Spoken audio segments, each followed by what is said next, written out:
It's Housekeeping. Is that it? I don't do funny bits, Liam. That's your thing. And by funny bits, I mean problematic bits that nearly get the show cancelled. Let's keep the house. So because Ellie hasn't got around to editing and uploading the last episode yet, we don't have any feedback or correspondence on that. Yeah. There were no responses to the tweets that I put out asking if anyone had any questions. Excuse you? Oh no, my one's for later on, yeah. Yeah, exactly. Right. So yeah, how's the rest of Rat Queens, Ellie? I've read more Rat Queens, Liam. Yeah, I'm aware. It's super good. Like the first volume is so good, and then like volume 2, all of the volumes I've read so far, which I think is 4, have been really good. There's this weird thing that happens in volume 3, which I finished volume 3 when I was at work, and I was like, oh shit, I need to read the next one.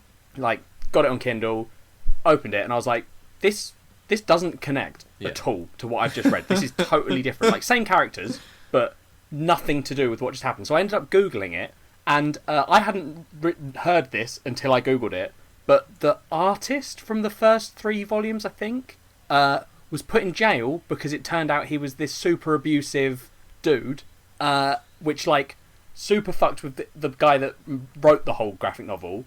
So there was this massive gap in between volume 3 and 4 that I just didn't know about, and he basically just went, the ending to volume 3 makes no sense, it's non-canonical, but there's no reference to it in volume 4. So if you don't realise that or look it up, you would honestly just be like, what the fuck? Like, this is just it's just randomly a different story. What the fuck? So it's really weird, and it's annoying because that volume is still really good. Yeah. But just, if I hadn't looked it up, I'd have been so confused. Is it like with Lumberjanes where the art style changes? The art style changes, but that's not an issue particularly. It's more that the story is just like they're in one place. Yeah. And there's this story starting to happen, which seems very dramatic, and then the next scene is them back at their main, whatever the town's called. I can't remember the name of the town, but they're back there and they're just chatting, and you're like, what? This doesn't happen. So it was very jarring. Yeah. Interesting. But if you know that's going to happen, you can deal with it, and it's not too big of an issue because the rest of it is still so good. Like, I just love the Rat Queens. They're all so fucking badass. Has it had that extra character introduced to the team yet? Yeah, one of the characters has joined the team, and she is my favourite character. Okay. How is that handled? Like, do they go into that at all, or is it like Lumberjanes? It's very Lumberjane. Like, you realise... We're kind of talking in code here, which is probably annoying to listeners. I'm just going to say it because it's... just explain. Yeah, one of the characters is transgender, and the way they deal with it is there's no reference to her being transgender, but you see her backstory at one point, and in her backstory, she is the son of this orc chieftain, but then it's just dealt with very, like, it's not her being like, oh god, I'm trans, what do I do? It's just like, it's not in the like future, a drama, it's just a fact. Yeah, in the future, she's figured out who she is and knows what she's doing, and no one gives a shit. And I was like, that's the way it needs to be. Like, I'm cool with people with it being obvious that someone is trans, when it's not jammed down your throat as like, oh, look how this poor trans woman has it. But I guess the we know the fact that no one gives a shit just emphasises that what you're reading is a fantasy book. Yeah, true. Yeah, well, that's true. God damn it. But yeah, it's honestly worth continuing to read it, Liam. Yeah, I do want to. I've got the second volume downstairs to read. I just haven't. Alright, here's the fun bit where Ellie goes, Liam, how many films have you got left to watch? And I say 1080, and she says, oh, Jason and Lee, when we have guests on the show, we say to them, is it weird that Liam's got 1080 films to watch? And they go, I don't it's a say bit that, weird, but you know. Jason and Lee have been on the show before and have expressed their viewpoints, so I'm thinking more this time. Right, here we go. Liam set the goal this year of getting below 1,000, and so far has watched... Wasn't that your goal from like 2 years ago? Yeah. It's actually a more insane goal than he's ever had set. He set himself this goal, and it is like... It was... when he first said, I can get below 1,000, my response was, are you sure you want to say that? Because you haven't met any goal so far, and that one is 115 films. It's like me saying I'd get below 200 pounds. It's not going to happen. It's just, I don't know. I guess, like, what are your thoughts, guys, on how Liam's doing? He's watched like... So he had 115 to watch, and I think he's watched 35 in half a year. I have no thoughts. Fair. So you're I down to don't you're care. down to I think 1080. Liam's Yes, no, doing fair. fine. I think that I'm not eventually judging he'll Liam. realize that he can give his Blu-rays or his DVDs over to his kids, and they're going to be like, "What the fuck is this?"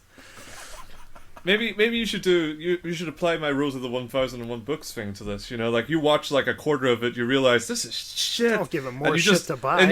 And they're like, all right, I'm counting that. That's counted. It's off. You know, and you just do that for I don't know, like all the ones that you look at the shelf and go, that's going to be bad. I'll put it in for 10 minutes. Bluff my way through it, realize it's terrible, then take it out and fuck it out the window. I'm thinking of selling a few because there's definitely some that I'm like I have no interest in ever watching these. So if I Yeah. sell Sure, them, you've been thinking about selling these for 2 years now. yeah. He has, but this So okay, legitimately felt like a breakthrough for Liam. Like, Right. I know he has always said, like, oh, I might sell them because I'm moving. But this time it's not based on, like, oh, I need to make space. He literally just messaged me the other day and went, I might sell the Scooby-Doo box set of 8 DVDs I own. How the And I was fuck are like, you going to sell? No one wants to buy that shit, man. You're going to have to give that to charity. It's the same it's thing. on with- eBay. It's going for like 20 quid. Oh, okay. Well, but it's there. Yeah.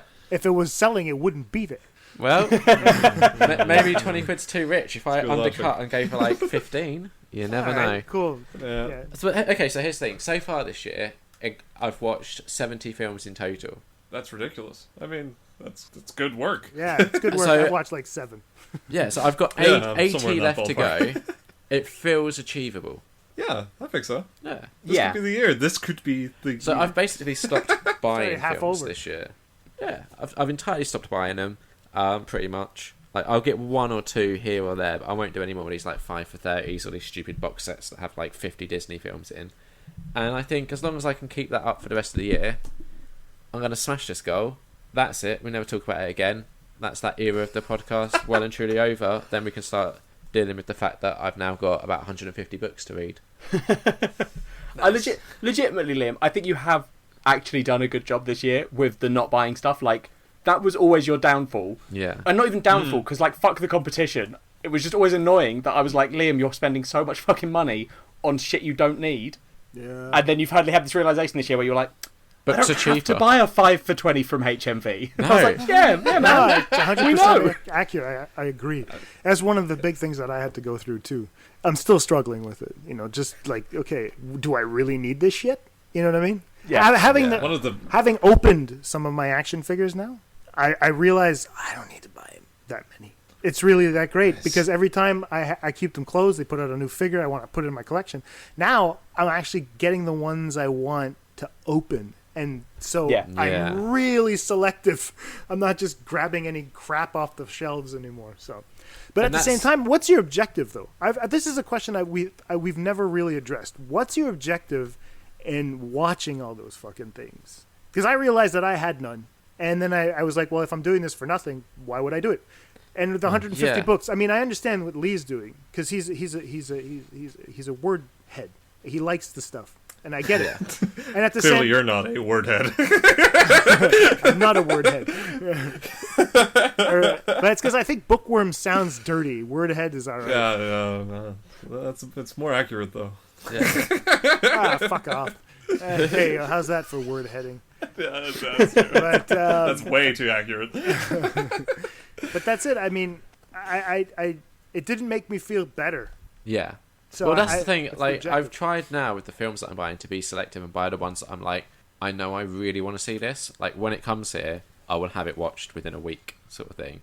Whereas I think before, it always used to be in my mind, it was like, well, I kind of want to see that, so I want to have it. So when I'm in the mood to watch it, I can just grab it off the shelf and watch it. Right.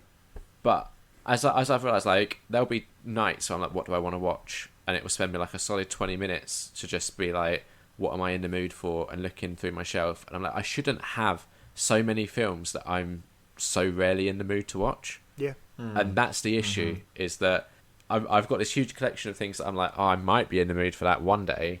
And then a lot of the days I'm not. And it's just like, it's frustrating. But You just- equally, Yeah. You just described my entire relationship with my Criterion collection. yeah. I'm looking at them and I exactly. was like, why in my right mind would I watch this shit? I have Yeah. it, but I don't give a shit. It's like And- a silent film from 26 that you have to really be in the mood Yeah. to watch, where there no one's around and you just got Yeah. the right temperature, and you're like, oh, it's never gonna happen. Yeah, I've been threatening myself to watch through this Buster Keaton collection Yeah. that I've had for easily 2-3 years now. I just feel like this is just never gonna happen. Like there's no time I'm like, you know what? Today, black and white silent comedy, that's the one. Yeah. Well, That's the mood I'm in. Maria marches in and says, "Why aren't you getting a job?" Yes. like Yes, that's exactly what would happen. since uni, and especially since like I changed my job role in the last like year or so, I've had a lot less times for film. So like, I had an Abbott and Costello box set, which was something like, I don't know, 26 films or something ridiculous, and I did like solidly work my way through it, and I enjoyed like solidly enjoyed about 3 of them, and then the rest I was just like, they were either like not for me or just okay. And now I'm like, I don't have time to go through like 23 films that are just okay, Yeah. like in the hopes that there'll be 3 that are really good. Like I'd rather just try and be more selective and pick the ones that are good. But equally, when you haven't seen it before, how do you know? Like there's been times where I've like stuck a film on and been like, this looks like shit, and then I've been like, oh, that was actually super enjoyable. I just rent it on iTunes now. I don't even buy freaking movies. I just be Yeah. like, yeah, $6, fine. I'll rent Yeah. it. If I don't like it, it's not a big deal. Who gives a shit? And that way as well, you can be very selective about. You don't have to be like, oh, I need a big collection if I'm in the mood for it. It's just I'm in the mood for this thing. Let's look it up. Yep. But it's taken me a while to get there. All right. I mean, I understand. Listen, like I said, I'm 39, man. It's taken me a fucking while to get where I am now. I even own a collection of like on iTunes, and I'm like, why'd I buy these? Eventually, Yeah. they're gonna leave the store. It's like it's a virtual front. They don't give a shit about what they have in their catalog. So I just spent money on nothing. I could just rent it, watch it once. If I want to watch it again, I'll rent it again. Who gives a shit? Yeah, that makes a lot of sense. And I find I very rarely rewatch films as well because there's so many that I haven't seen. I'm kind of Yeah. like, why am I going to watch? Unless like I am in a very specific mood. Like sometimes you just get like a scene in your head and you're like, no, I Yeah. need to see that film. But that's rare. That's housekeeping. We kept the house